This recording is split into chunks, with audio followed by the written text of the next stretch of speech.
네, 정부의 추가 공급 대책이 나왔습니다. 서울 용산과 태릉, 경기 과천, 판교 등 수도권에 6만 가구를 공급하기로 했는데요.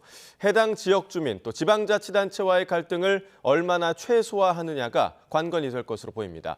취재기자 연결합니다. 김태민 기자, 우선 정부가 발표한 구체적인 계획부터 전해주시죠. 네, 정부가 도심권에서 청년층을 중심으로 6만 가구 주택을 신속히 공급하겠다고 밝혔습니다. 수도권 곳곳에 오는 2030년까지 135만 가구를 공급하겠다며 지난해 발표한 9.7 공급 대책의 후속 대책입니다. 지역별로 보면 서울 3만 2천 가구, 경기 2만 8천 가구 등으로 서울이 가장 많습니다. 정부는 최대한 속도감 있게 추진해 내년부터 착공하겠다는 방침인데요. 우선 도심 내 공공부지를 활용한 공급 물량이 4만 3천여 가구로 가장 많습니다. 서울 용산구 일원에 용산국제업무지구와 캠프킴 등 1만 2천여 가구를 공급하기로 했고요. 이어 경기 과천시 일원 과천경마장 등의 9천여 가구, 서울 노원구 태릉골프장에 6천여 가구, 서울 동대문구 일원 국방연구원 등의 1천여 가구 등을 공급하겠다는 방침입니다.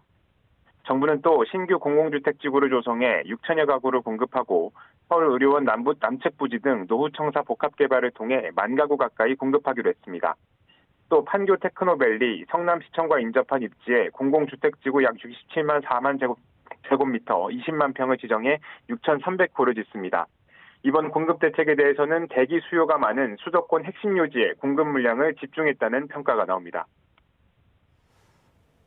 네, 이번 대책의 관건은 인근 주민들 또 지방자치단체의 반발을 얼마나 최소화할지 여부겠군요. 네, 과거에도 노후청사 등을 활용하는 방안은 공급 대책으로 언급됐지만 해당 지역 주민이나 지방자치단체 반발 등으로 철회됐던 적이 있기 때문인데요. 정부는 1만 가구를 공급하겠다고 밝힌 용산 국제업무지구의 경우 공급 물량 상향에 따른 추가 유발학생 배치 방안을 유관기관과 공감대 아래 협의를 진행하고 있다며 사업계획을 변경해 오는 2028년 착공을 추진하겠다고 밝혔습니다.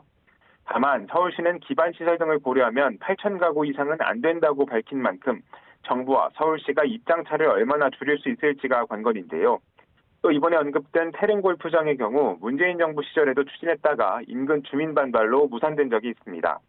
아울러 과천 경마장 부지가 언급된 과천시는 주택 공급 후보지 지정 가능성이 거론되자 도시기반시설 수용 여건이 이미 한계에 이른 상황이라며 반대 입장을 분명히 했는데요. 이에 따라 정부의 공급 대책이 현실화하려면 인근 주민들과 지자체의 반발을 얼마나 최소화하느냐가 관건이 될 것으로 보입니다. 이번 대책에는 재건축, 재개발 규제 완화 등 민간 분야 공급 확대를 촉진하는 내용은 포함되지 않았습니다. 지금까지 경제부에서 YTN 김태민입니다.